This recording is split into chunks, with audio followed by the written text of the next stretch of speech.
I've just made my way from Athens, Georgia to the island of Crete. Walking along its stunning beaches with crystal clear waves, I'm reminded of Theseus, the mythological prince of Athens. Just like Theseus, I'm an Athenian on Crete, looking for answers about the Minotaur, a superhuman monster with the torso of a man, but with the head and hind legs of a great and monstrous bull. Let's hope I don't get eaten, or turn into as much of an asshole as Theseus.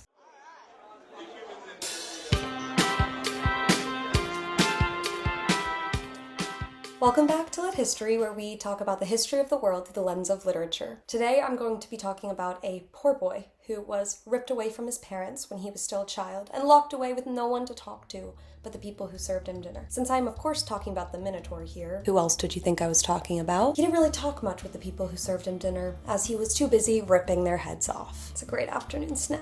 The myth comes to us from this island called Crete, which is a small little island off the coast of mainland Greece. Crete used to dominate the Mediterranean, mostly due to their continuous exploitative invasions of mainland Greece. Their empire thrived from 3000 BCE to 1100 BCE. Unfortunately, we know what happens to Bronze Age civilizations. Well, actually we don't know what happened during the Bronze Age collapse, but we do know that these empires were mega destroyed. It was so bad that the Greek civilization lost their writing system for many, many years. So we didn't even know the Cretan Empire existed for quite a while until the 1900s when a British archaeologist named Arthur Evans excavated the ruins. However, it's written in this funky hieroglyph and linear A fusion that we cannot read still to this day. However, they did have a lot of prominence in the Mediterranean, as I said, so they did influence a lot of Greek culture and art and religious practices, and so we can see what they would have been like from that. Also, we learn about them from these Greek coins that depict a minotaur. There's going to be so many bull-like animals in this story, just strap in. The myth of the Minotaur is a Greek legend that stems from the bull iconography on Crete. They saw these endless bull depictions, and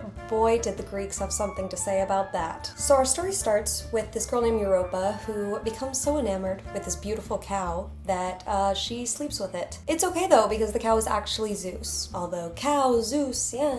9 months later, Europa has a little baby boy named Minos who grows up to rule Crete after making a deal with Poseidon. He wants to beat his brothers out for kingship, so he asks Poseidon for a divine favor. Poseidon gives him this beautiful white bowl, and apparently the apple doesn't fall too far from the tree because Minos becomes obsessed with it as well. However, Poseidon only gave it to him under the condition that he would sacrifice this beauty of a bull, and then he would get the divine favor from Poseidon. However, Minos has grown attached to the bull, and so he doesn't sacrifice the bull, but instead switches it out with a little bit of an uglier one. Poseidon is pissed. He curses Minos' wife, Pasiphae, to fall in love with the bull. Now this is the third scene with someone making googly eyes at a cow-like figure, just so we're aware. But who's counting? So Pasiphae conscripts Tantalus to construct her this little hollow wooden structure that looks like a bull. Think about it as if the Trojan horse showed up in a fanfiction. And 9 months later, Pasiphae has her own little boy to birth. Except it's not just a boy, it's a boy and a bull. The Minotaur. And who needs action figures when you can have a double-sided axe? Unfortunately, he eats human flesh. Pasiphae's breastfeeding must have been real fun, so Minos hires Tantalus again to build a huge labyrinth to keep it contained. To thank Tantalus, Minos locks him and his nephew Icarus up in the labyrinth along with the Minotaur. Tantalus and Icarus are able to escape, but the Minotaur stays locked inside, and as it grows, so does its hunger. He is ravenous for the human flesh that he's being denied. Minos says, wait, no, I can use this, and makes Athens send him 7 women and 7 men to go be sacrificed to the Minotaur every 9 years. It works for the first 2 times. For the 3rd time, Theseus, young prince of Athens and all-around douchebag,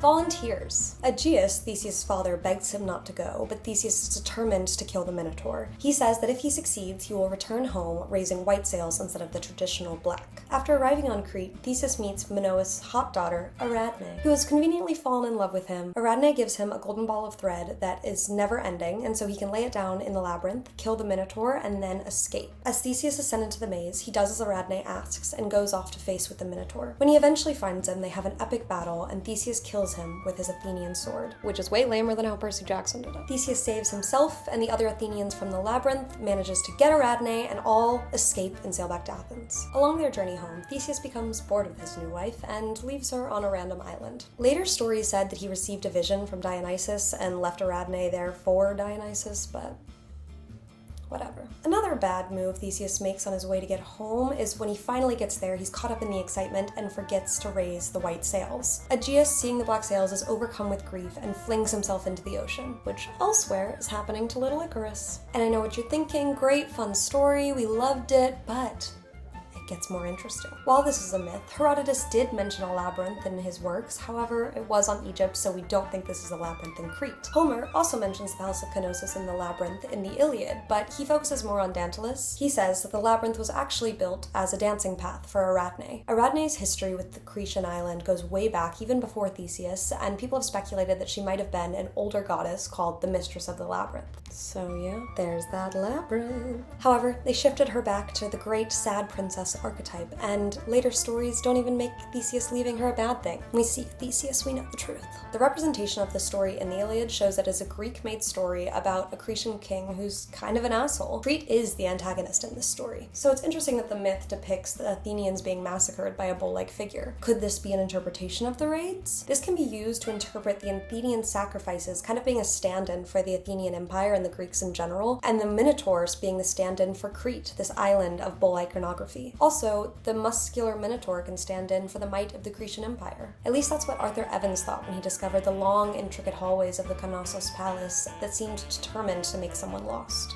And guys, the Palace of Knossos, she was a legend. It was bigger and more architecturally complex than anything this side of the Mediterranean was supposed to be by this time period. Like, guys, they had indoor plumbing in the Bronze Age? What? Evans thought that the scale and the complexity of the palace must have inspired the Greeks to create this myth of a labyrinth. Another way that we can see the labyrinth being influenced by real history is the double-edged axe the Minotaur has. It was also a really popular symbol on Crete along with the bull iconography. This is interesting because the ancient word for that weapon is labrys. What? Evans translated and interpreted this description of the Palace of Knossos and interpreted it as the House of the Double-Edged Axe, also known as the House of Labrys. Obviously, remember, the history and the myth are separate, but we can see how these emergent ancient Greeks that were coming out of the rubble of the Mycenaeans were inspired by history to create this myth, intentionally or unintentionally. Boiled down to its most basic parts, this myth tells the story of a Greek man coming into this labyrinth-like structure and taking down the Minoan bull. Is the labyrinth the Palace of Knossos? Is this Minotaur just a representation of their bull iconography? I don't know, I wasn't there.